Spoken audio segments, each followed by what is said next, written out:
शरद पवार यांच्याकडनं पंतप्रधान नरेंद्र मोदींची भेट तर खासदार सुप्रिया सुळेही उपस्थित। दिल्लीतील घडामोडींची देशभरात चर्चा।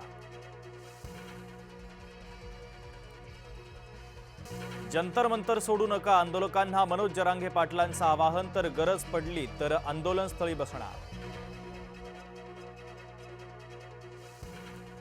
पोलिसांच्या अत्याचाराची याचिका ऐकून घेण्यास सुप्रीम कोर्टाचा नकार। आमचा वेळ वाया घालवू नका, सरन्यायाधीश सूर्यकांत यांचं वक्तव्य।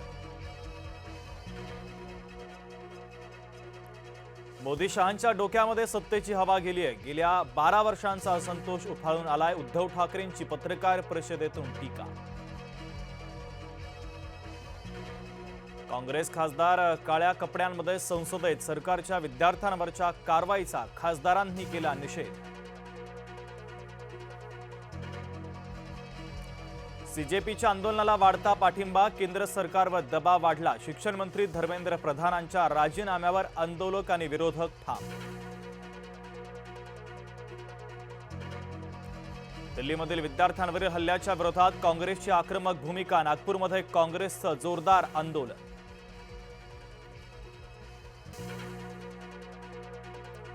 कर्जमुक्ती योजनेची पहिली यादी आज। पहिल्या टप्प्यात जिल्हा बँकांच्या 7.5 लाख शेतकऱ्यांना लाभ।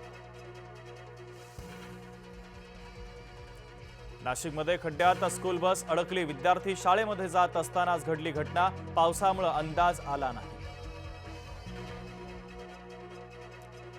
भंडाऱ्यातील तुमसरमध्ये एकाच मॅनहोलमध्ये 2 अपघात। घटना सीसीटीव्ही मध्ये कैद, तर नगर परिषदेचा निष्काळजीपणा समोर।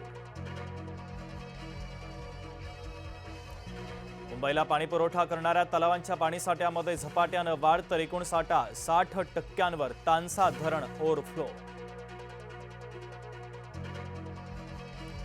पुण्याचं खडकवासला धरण 73% भरलं। विसर्ग सुरू होणार। नदीपात्रामध्ये लोकांनी उतरू नका, प्रशासनाचं आवाहन।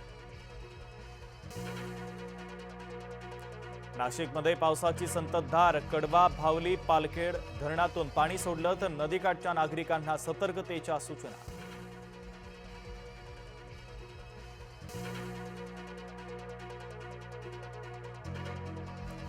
गोंदियाच्या पुजारीटोला धरणातून पाण्याचा विसर्ग। धरणाचे 3 दरवाजे उघडले। नदीकाठच्या नागरिकांना सतर्कतेच्या सूचना।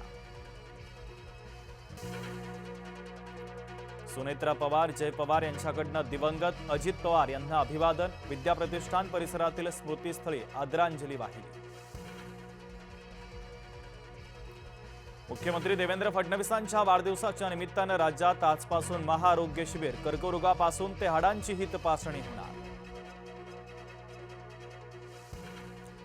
आसाममधील पुरातील बळींचा आकडा आता पोहोचला 21 वर। 5.5 लाख लोकांना पुराचा फटका। 16 जिल्हे प्रभावित।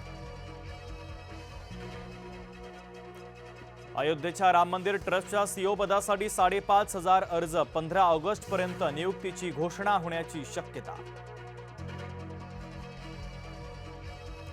अमेरिकेचे सलग 11व्या दिवशी इराणवर हल्ले। ड्रोन साईट आणि लढाऊ विमानतळ बेचिराख।